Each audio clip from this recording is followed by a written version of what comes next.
autobusu. Zdravím vás teda. Dneska jdeme na další výlet. Bude to takový menší výlet, kratší. A ukážu vám, kam jdeme.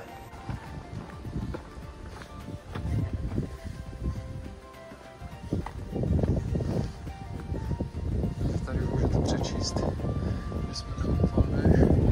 Jinak já doufám, že mě slyšíte, protože tady strašně fouká. A je fakt silný vítr, takže doufám, že to neslyšíte, ten vítr. Tyjo.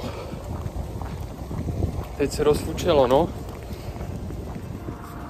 Jinak kousek odsud je Líška Bystrouška, kterou už jste mohli jednou vidět v mém videu, jak jsem šel pěšky na školní výlet. A to bylo v červnu, takže bylo trochu lepší počasí. Teďka jsem tady v Bundě, jsou tak 3 stupně nad nulou, ale jinak ta krajina je pořád krásná. Ale jinak zase fučí, no.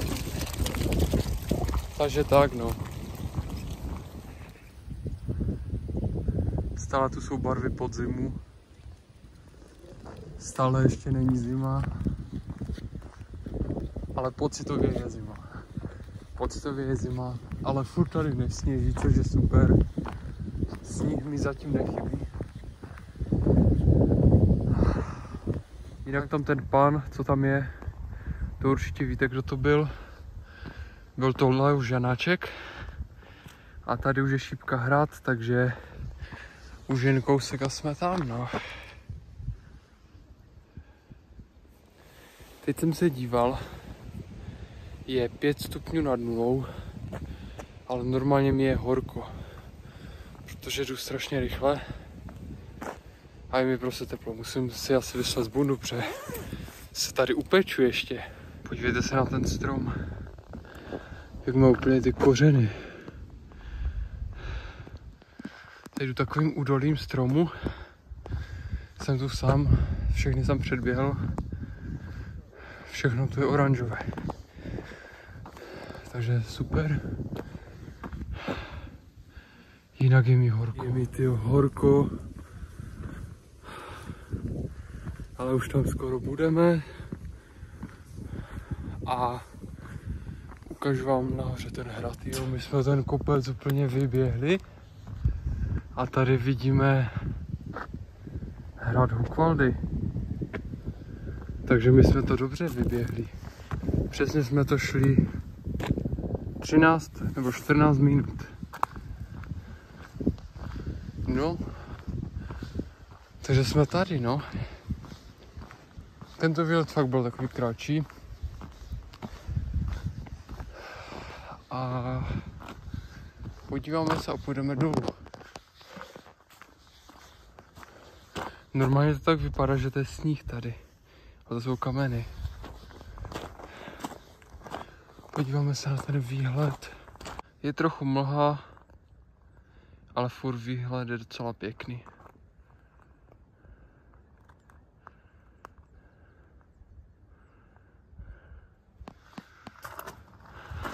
Takže takhle vypadá ten hrad.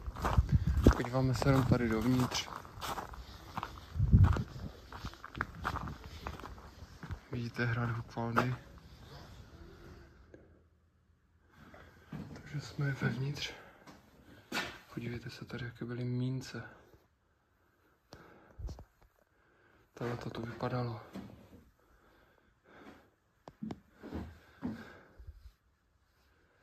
No, pěkně. To byl třeba nějaký hrnec tohle. OK, vyšli jsme nahoru. A tady jsou další fotečky.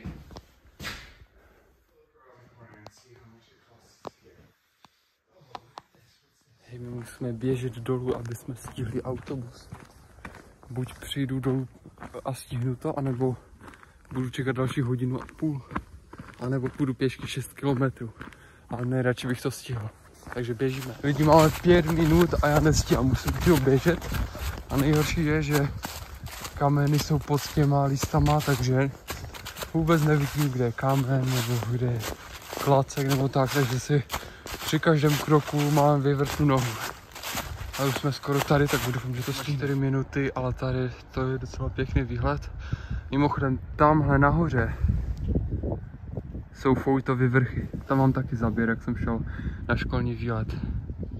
Jinak tohle je pěkný kostel. A my máme 3 minuty. Valdy už jsou na Vánoce připraveny. Vidíte, všechno tady svítí krásně. Tam taky. Mimochodem dneska je 17. listopadu, takže to je vlajka. Tady jsou frgaly. Tak, no. Jinak jsem hrál. On je úplně někde tam vzadu. Takže vám ho teďka z dálky neukážu. Ale jinak je tu docela pěkná krajinka vedle mě. Tady jsou sice domy, ale to nikdo neví. Jinak vám ukážu jeden velmi zajímavý dům. Nebudu vám ho přímo ukazovat. Kdyby náhodou tady někdo byl, ale můžete se tady tajně podívat takhle.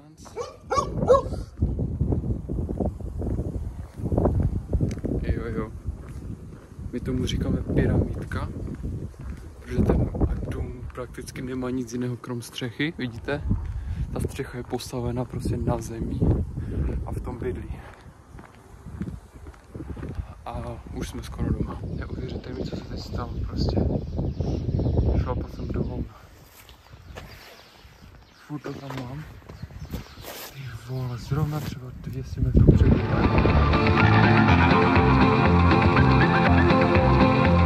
He treats me with respect. He says he loves me all the time. He calls me 15 times a day. He likes to make sure that I'm fine. You know, I've never met a man who's made me feel quite so secure. He's not like all them other boys. They're all so dumb and immature. There's just one thing that's getting in the way. When we go up to bed, you're just no good. It's such a shame. I look into your eyes. I want to get to know you. And then you make this noise and it's so apparent it's all over. It's not fair and I think you're really mean. I think you're really mean.